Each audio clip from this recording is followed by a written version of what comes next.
try to express it through my pastoral ministry.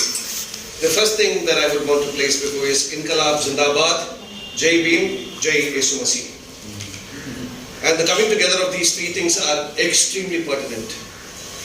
Having said that, I would like to greet each and every person who is sitting here. Some of you all have very closely not only related but then very dynamically engaged and contributed to the betterment of redefining church and redefining societies. I'd like to read a poem before I welcome our beloved Bishop who is supposed to be leading us in devotion, but however we have Reverend Dr. Manova to do that before us. I call it Melancholic Beatitudes. There is silence where the chaos of humanity dances to the tunes of military bands. The visibility of this silence is seen in the ambush predation of those who sweep our streets and clear the city's potholes. The loudness of the silence is felt when the sweepers and the pothole cleaners stand in the queue for their daily wage. There is silence where the anarchy persistently lurks into the minds of the perpetrators. The visibility of this is seen in the plotting of the rape of those lonely children who walk the aisle of the faraway paddy fields. Their loudness is felt not in the wailing of their families but in the shunning away of justice itself. Do you hear the ants stroll? Do you hear the butterflies flutter? Do you hear the blooming of the flower? Do you hear the air touching you? Do you hear the breaking of the seed? Silent musings of nature fail utterly. We are told their deities guard them. We are also told the gods watch over them. The one who came to pitch the tent of love died a miserable death. Blessed aren't the poor in the spirit. Cursed they are because their spirits are devoured yet again. The mourners aren't comforted, for they mourn to death. Their meekness invites devastations. Loving peace isn't helping anymore. Arrows of great weight strike the peacemakers.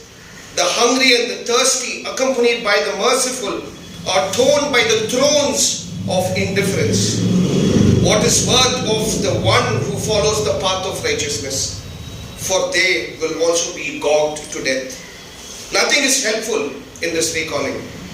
We are lamenting over the greater loss of our ecology and humanity. Oh despair, blanket me to breathlessness. Oh misery, please don't delay the death blow. Let it all come like the greatest of all tsunamis.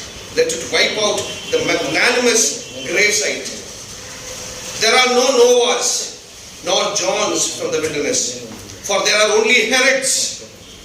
What we have here is death's spell. Let the whores, let the lepers, the destitute virgins, and the bearing old men and women attain salvation from their domesticated wisdom. After all, Jesus was a free spirit, and his beloved friends were subversives. Let me share my last meal with you, for we are called to remember the shamelessness of humanity.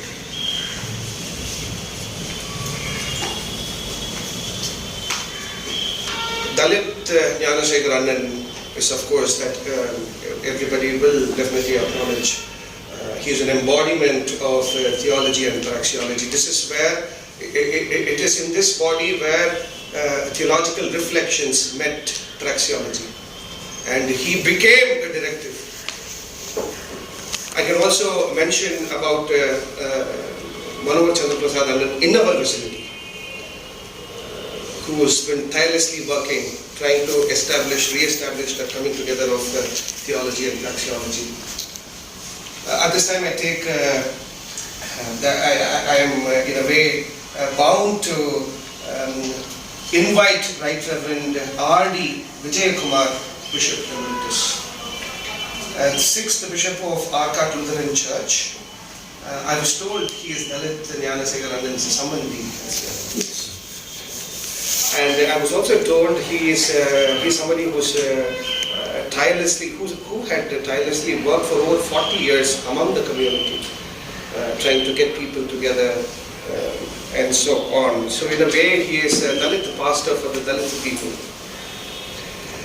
We were expecting a devotion from him, but because of his health reasons, we have Reverend Dr. Manowa, who has his MTH in the mission. He is also a pastor at Arcot Lutheran Church. He will lead us in devotion.